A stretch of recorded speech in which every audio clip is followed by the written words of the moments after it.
na hora do recreio aqui, eu vou ter que pensar duas vezes, né? Acho que não vou liberar antes da, antes da Não vai hora. dar para liberar hoje, né? É. Eu vou preparar aqui então já a apresentação, nós já começamos então daí. E você Então, vai daí, à medida que o pessoal for entrando, você vai admitindo ali, galera. sim, sim, fica tranquilo. Deixa eu preparar aqui, né?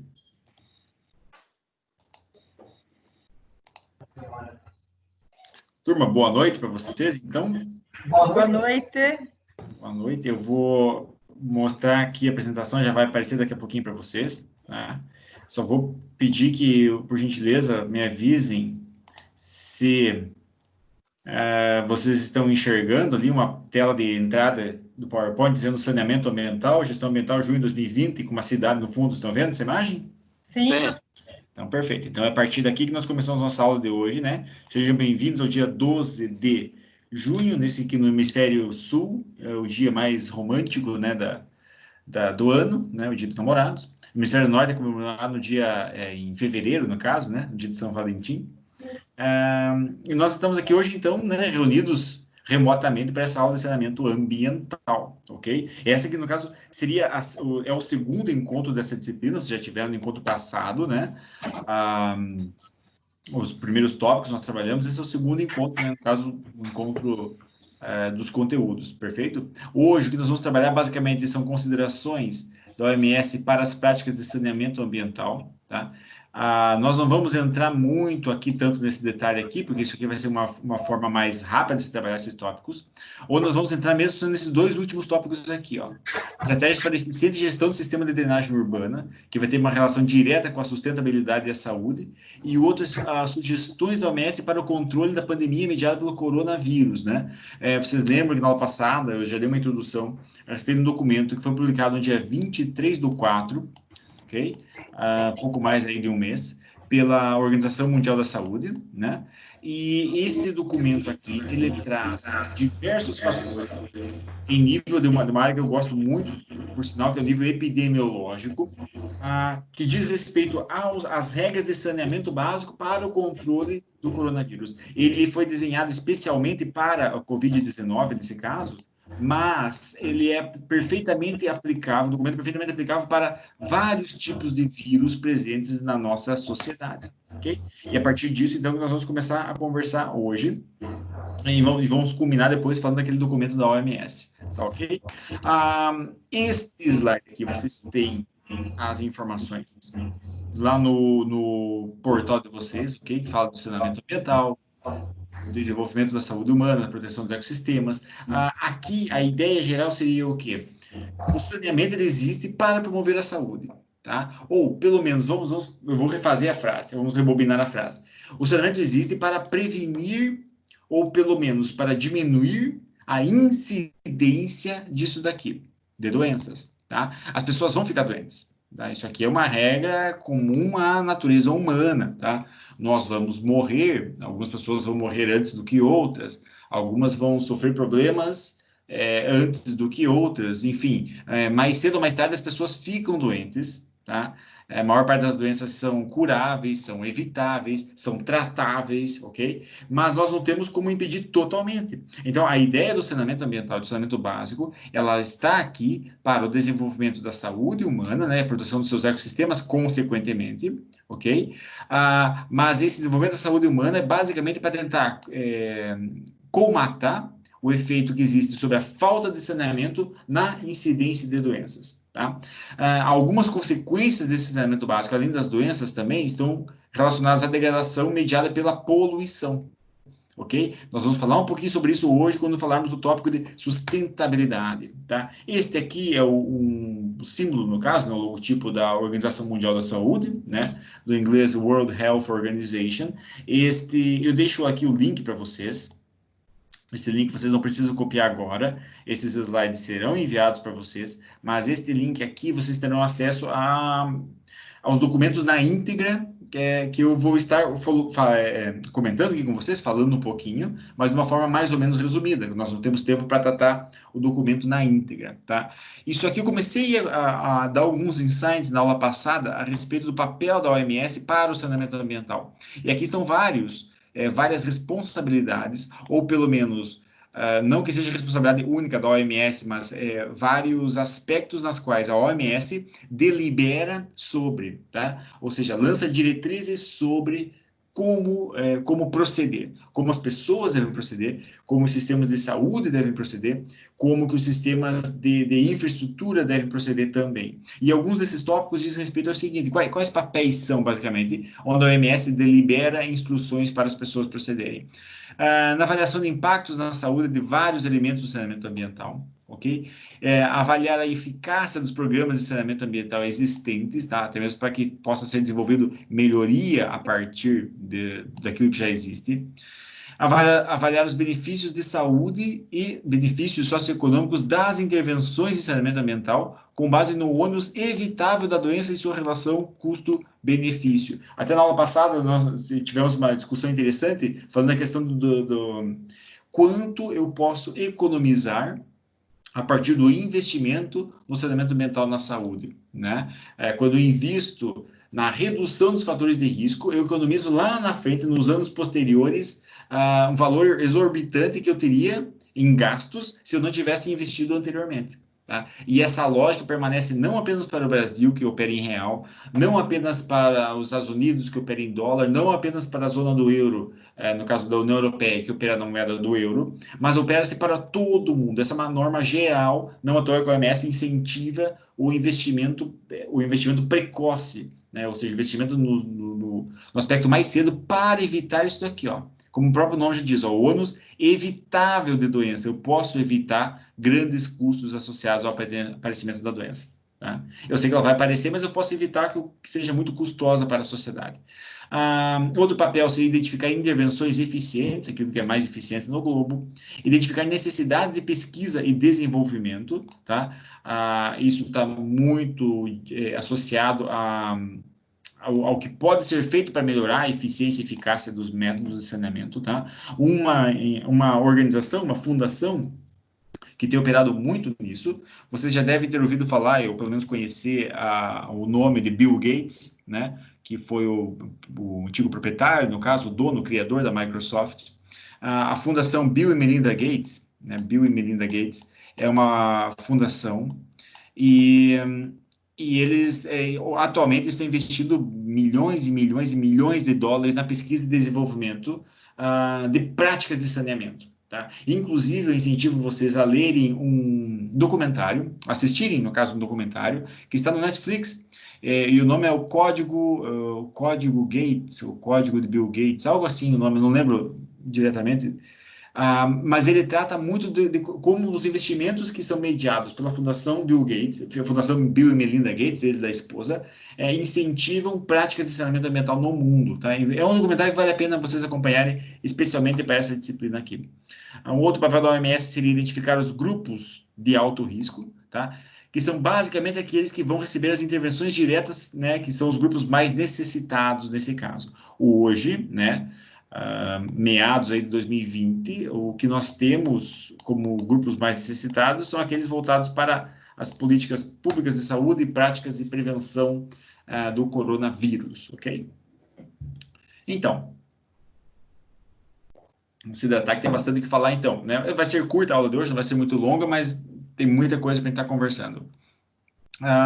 Aqui estão 7 estratégias traçadas pela própria Organização Mundial de Saúde, ok? Para melhorar o saneamento ambiental. Isso foi desenvolvido ao longo de várias décadas de esforços para o desenvolvimento, né, ou pelo menos o alcance de saneamento a maior parte da população do globo. Uma dessas estratégias seria que o saneamento ele precisa ser tratado como um todo, ou seja, incluindo melhoria nas instalações, condições ambientais e mudanças comportamentais. Essas mudanças comportamentais aqui, geralmente mediadas pela educação, tá? Isso daqui é mediado pela educação. Aqueles países que conseguiram, na sua educação, quer seja formal dentro da escola, quer seja não formal, né, através dos pais, de outras organizações, de outras entidades, educar a respeito do saneamento básico, de práticas de higiene básica, elas costumam ter maior sucesso em longo prazo do que aquelas sociedades que não trabalham esse tipo de educação, por exemplo, né, para mediar esse comportamento, essa mudança de comportamento. Outra estratégia seria que os programas de saneamento eles devem ser baseados na demanda e a comunidade deve estar totalmente envolvida no processo. Não basta apenas pedir para o governo, para o município, deve existir uma melhoria no sistema de esgoto ou do sistema de recolha de lixo, se a comunidade não tiver um sentimento de pertença, basicamente, tá?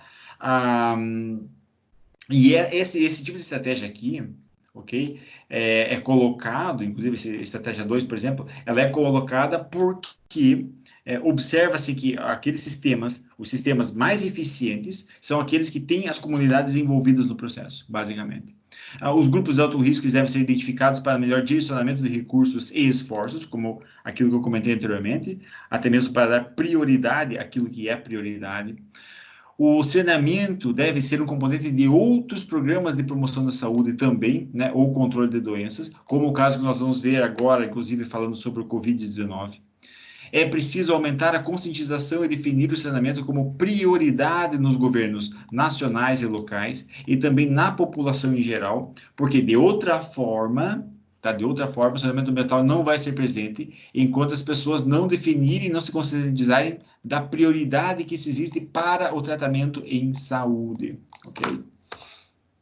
Os sistemas eles precisam ser sustentáveis. Hoje nós vamos falar sobre alguns tópicos a respeito de sustentabilidade na questão da gestão da água, da drenagem da água.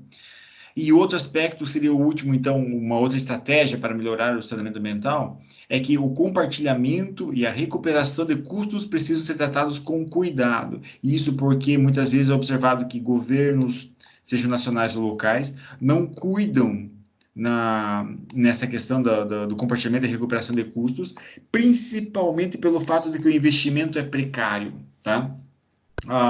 Nesse documento OMS, que eu incentivo vocês na leitura íntegra, né, ler ele como um todo, vocês vão observar que a questão do investimento precário é muito mediada por um material que não é da melhor qualidade, ou aquilo que nós comentamos também nas aulas anteriores, um pouquinho, aquele pensamento de 4 em 4 anos, né, das políticas públicas aqui no Brasil, que eu penso apenas, vou fazer isso aqui para esses 4 anos, depois quem vier depois que se dane, que cuide do seu dinheiro, tá?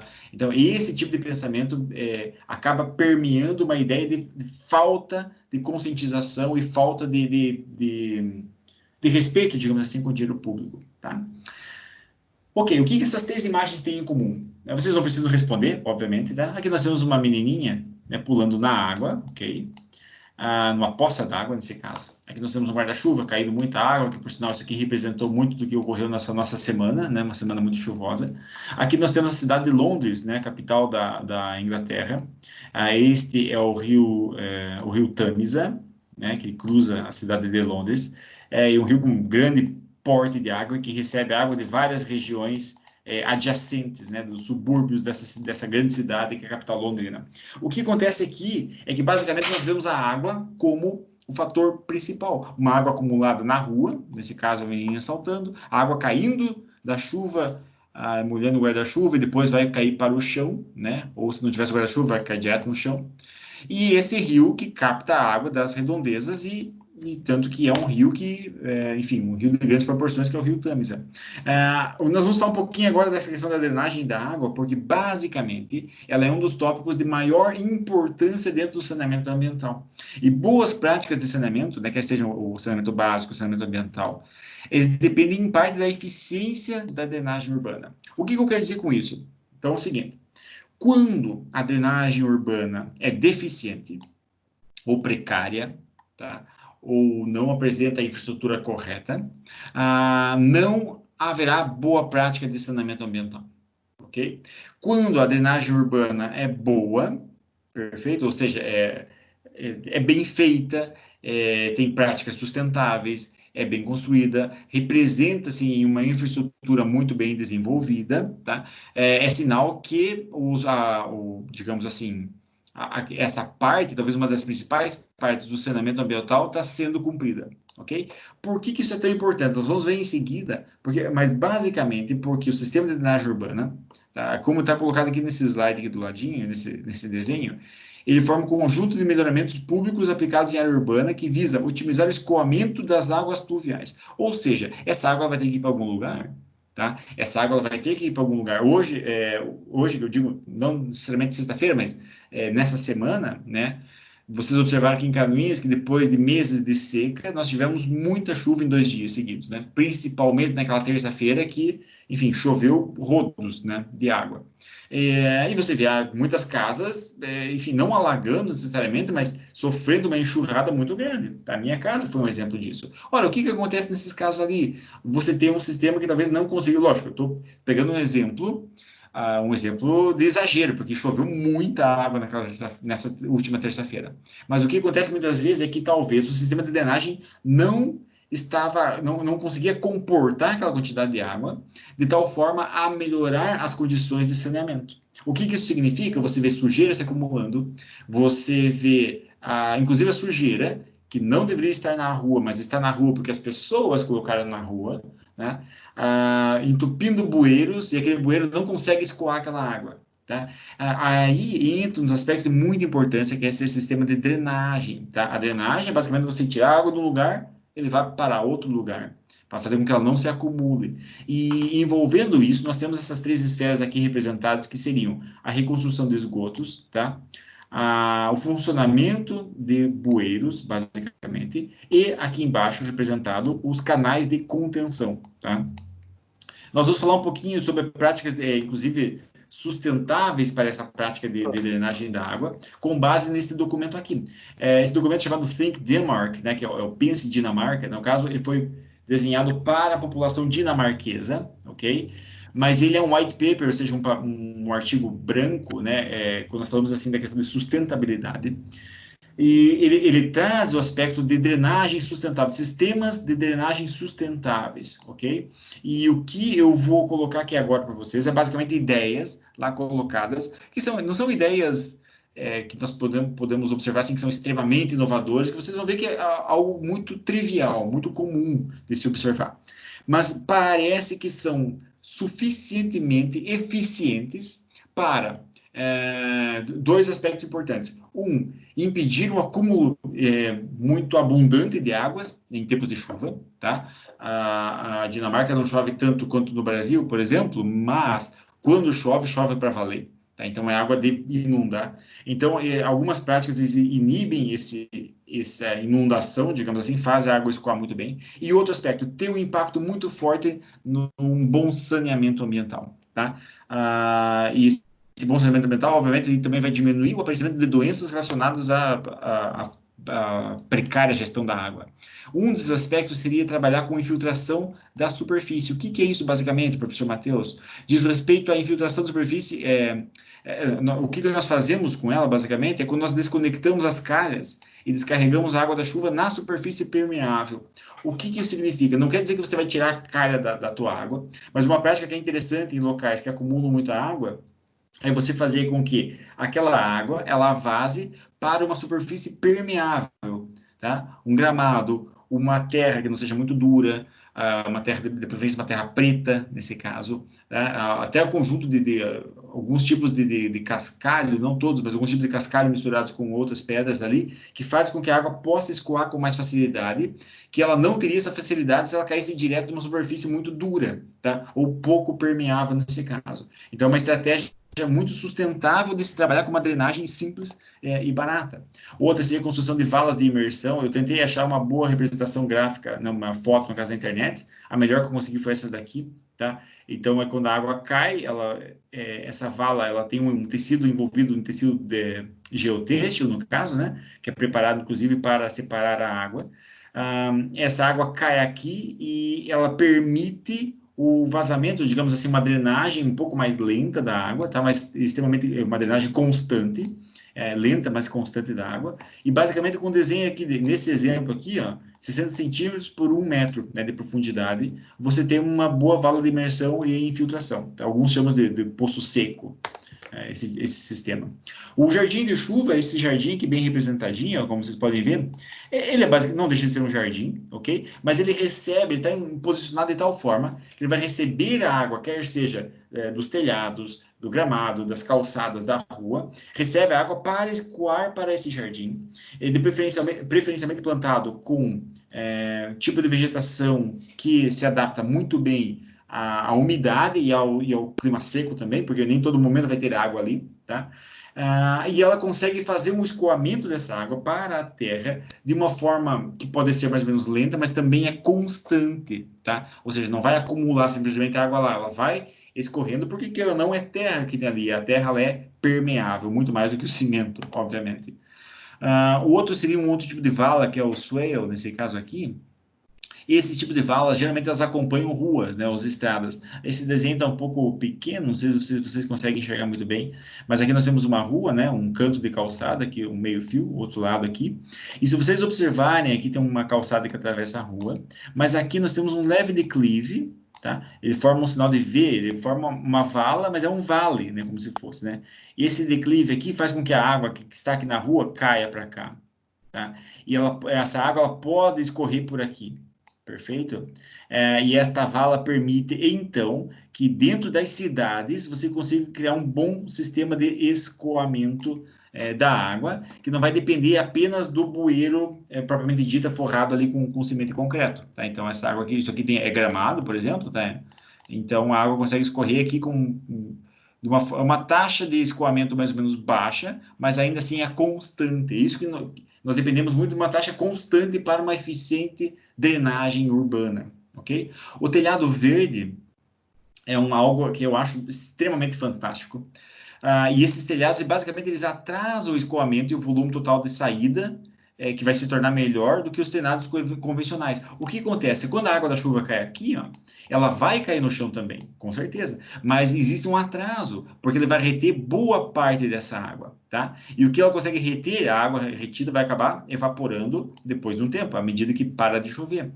E essa retenção dá tempo para que o sistema de drenagem que está no chão consiga fazer a água fluir com naturalidade. Então, esse telhado verde retém um pouquinho, o restante da água vai caindo, o sistema de drenagem no chão consegue fazer ela fluir, enquanto depois vai vindo mais água, enfim, à medida que a chuva vai continuando. Ou seja, mais uma vez, representa um pouco mais da constância do sistema de drenagem.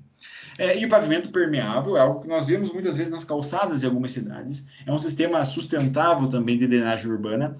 Aqui nessa foto, talvez foi um pouco infeliz porque está um pouco pequeno. Mas se vocês observarem aqui, as pedras elas estão encaixadas de tal forma que existem frestas entre elas.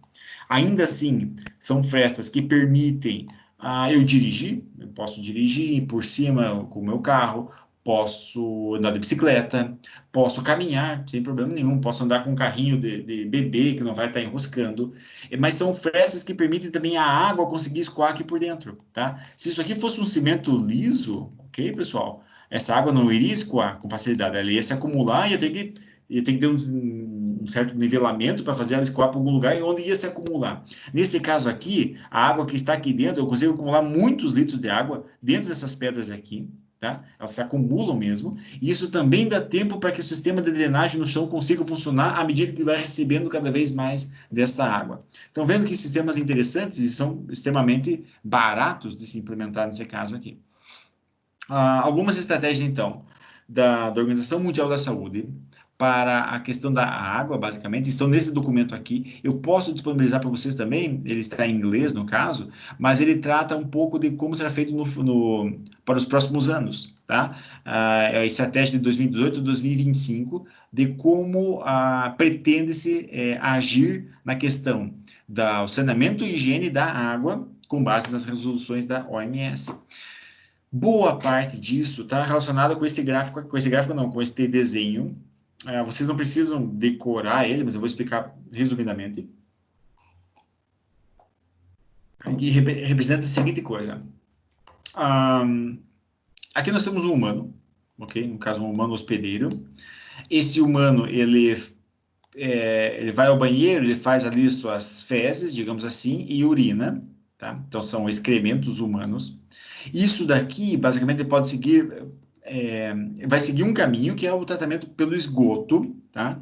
Mas existem vários aspectos sanitários, tá? Que podem me causar risco quando eu não cuido, tá? Um deles seria a disposição do meu banheiro, ok? Então, às vezes, ele não tem práticas higiênicas suficientes para garantir uma boa saúde. O outro seria o compartimento, tá? Aquela minha fossa, digamos assim, quer seja uma fossa séptica, quer seja um sistema de tratamento de esgoto que não está muito bem estruturado, tá? Então, ele pode ser um perigo para o aspecto sanitário. Outro aspecto que pode ser um perigo também é se o sistema de transporte, tá, do lixo, vamos supor que eu jogo lá o meu papel higiênico no lixo, ele vai ter que estar num saco plástico, geralmente, e esse um veículo vai ter que transportá-lo, tá? Ora, se ali existe algum tipo de micróbio, algum tipo de substância altamente infecciosa, tá? Qualquer pessoa que manuseá-lo vai correr um grande risco de saúde, tá? E um desses exemplos são as pessoas que trabalham diretamente recolhendo esse lixo, tá? O outro seria também locais de tratamento que não são seguros o suficiente, muitas vezes nos campos abertos, ou, né, aqui como ilustrado aqui também, locais que não são seguros, onde são despejados, digamos assim, ok? Ou seja, a partir do humano, tá? Então a partir dos meus excrementos, digamos assim, se eu fiz práticas, se eu usei de práticas não muito seguras no aspecto sanitário, ok? Eu posso criar eventos perigosos, tá? Que tipo de eventos são esses? Moscas, ok? Então, quem já foi em algum banheiro muito sujo sabe que isso ocorre. Animais, tá? E essas moscas podem infectar, nesse caso, animais, ok? Isso afeta o sistema de drenagem, afeta a água, a qualidade da água, porque em maior ou menor grau isso vai cair dentro de leitos, né, de rios e vai escoar para a água. Afeta os campos, ok? E afeta a água também, que aqui no caso seria água subterrânea, e aqui também afeta a água do solo, a água superficial, perfeito? O que acontece? Afetando esses fatores aqui, tá? Quando não existiram práticas seguras de início, tá? As práticas precoces de saneamento, isso vai afetar a agricultura, tá? Então, uma água infectada, muitas vezes, que é usada para regar as plantas, ok? Essa água contendo uma vasta gama de micróbios vai afetar a qualidade daquilo que foi plantado. Isso vai afetar também a qualidade da água a ser consumida, ok? Vai afetar a qualidade, digamos assim, pode afetar a integridade, no caso das mãos, ou mesmo dos pés, se a pessoa anda muito descalço em locais que são extremamente poluídos. Afeta a qualidade, digamos assim, a ele interfere na implicação de mais agentes danosos, ou seja, mais patogênios, digamos assim, em objetos, tá, e em superfícies. E mais cedo ou mais tarde, aquilo que foi gerado por humanos, ok, do excremento humano, passando por esses processos aqui, ele vai acabar culminando aqui mais uma vez no ser humano. Tá? E isso aqui nós chamamos de disease outcome, ou seja, o resultado em doença. Tá? Vou tentar escrever aqui doença. Que tipo de doença você está falando aqui, professor Matheus? Ora, vários tipos de doença, tá? Eu estou falando da dengue, é uma doença que é mediada por esses fatores aqui, não necessariamente através das fezes ou da urina, mas nesse caso aqui, compartimentos que retêm água, por exemplo, água parada, isso gera moscas, tá? Essas moscas vão gerar doença. Que tipo de outras doenças?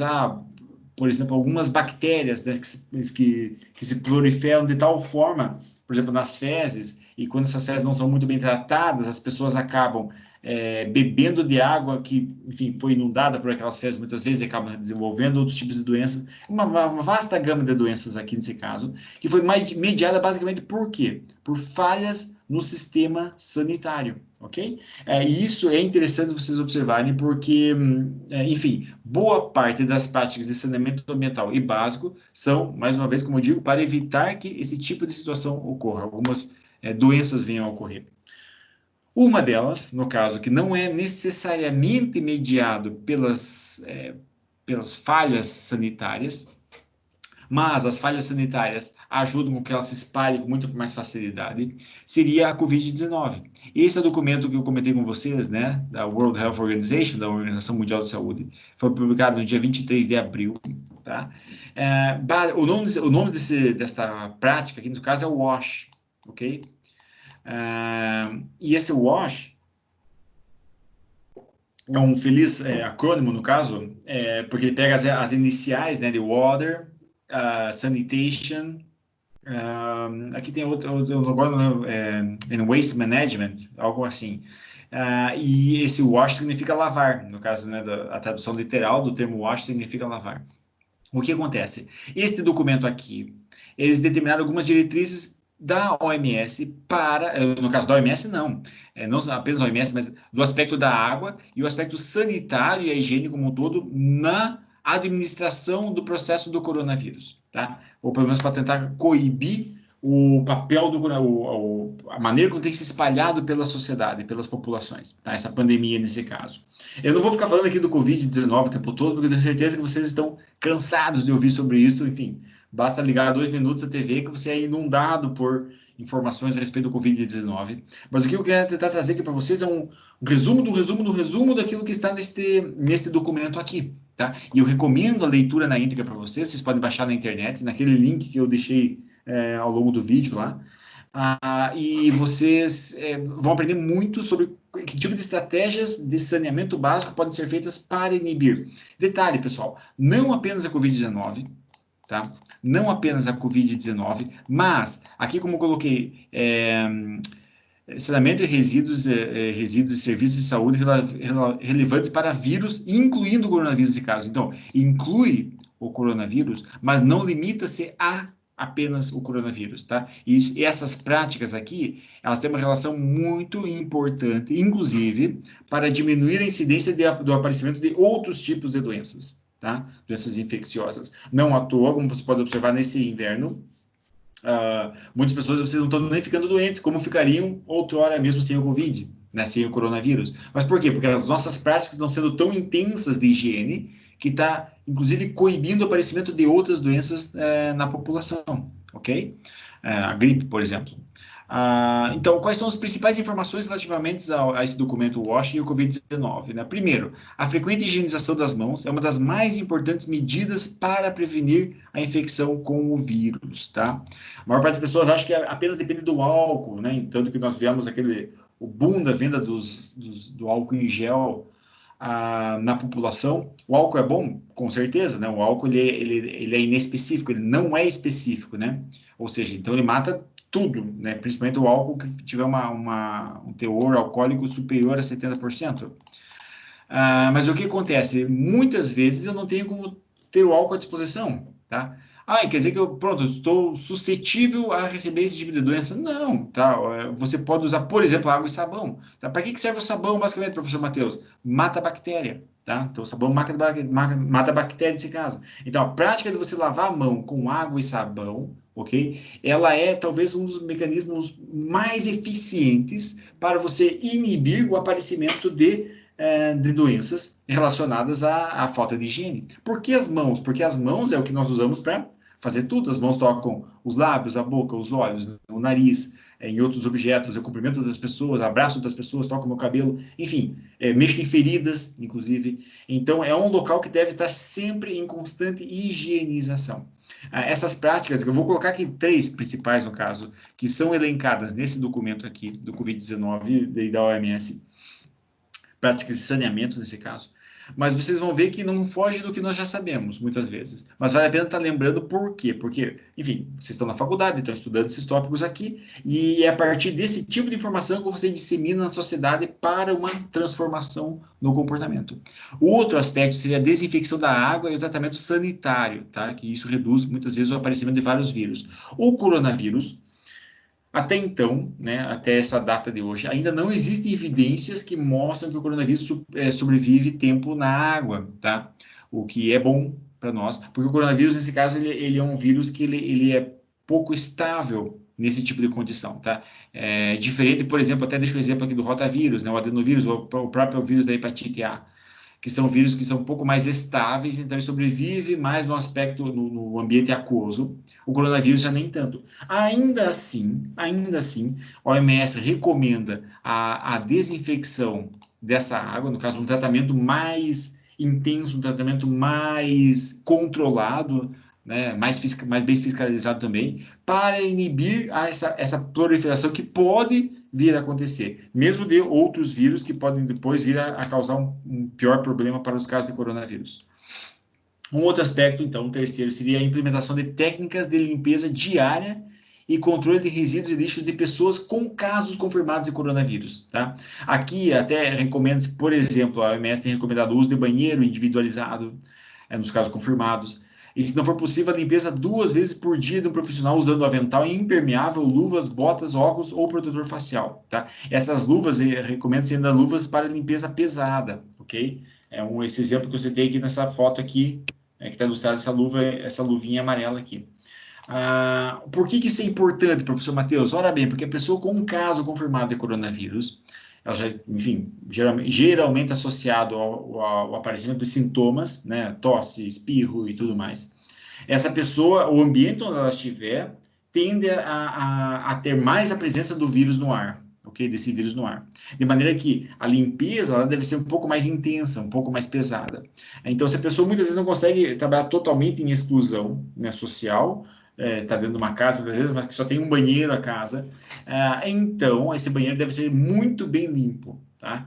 Por quê? Porque vai ser no banheiro que as pessoas vão ter contato com a pele, digamos assim, indiretamente de outras pessoas, né? Vão sentar muitas vezes no mesmo vaso, vão usar da mesma pia para lavar as mãos, vão usar muitas vezes a mesma toalha, tá? Então, esse tipo de cuidado deve ser tomado porque essa limpeza constante, o remanejamento dos resíduos constantes, para fazer com que não aumente a incidência de infecção de pessoas que ainda não têm o caso confirmado. Perfeito? Enfim, essas e outras dicas, um documento muito vasto, na verdade, você encontra naquele documento da OMS a respeito dos tópicos do Covid-19 para este ano, ok?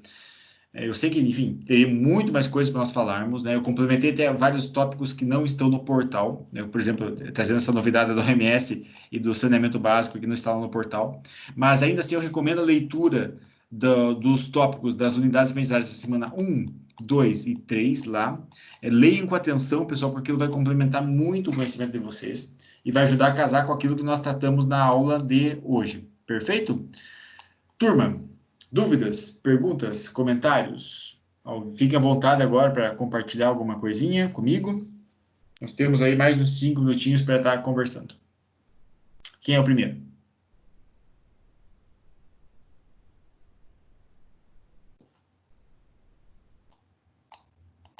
Me deixaram falando sozinha? Professor. Oi. Eu fiz algumas anotações aqui.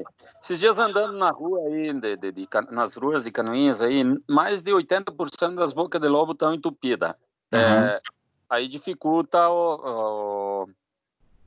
a coleta da água, né, fluvial. Uhum. A drenagem.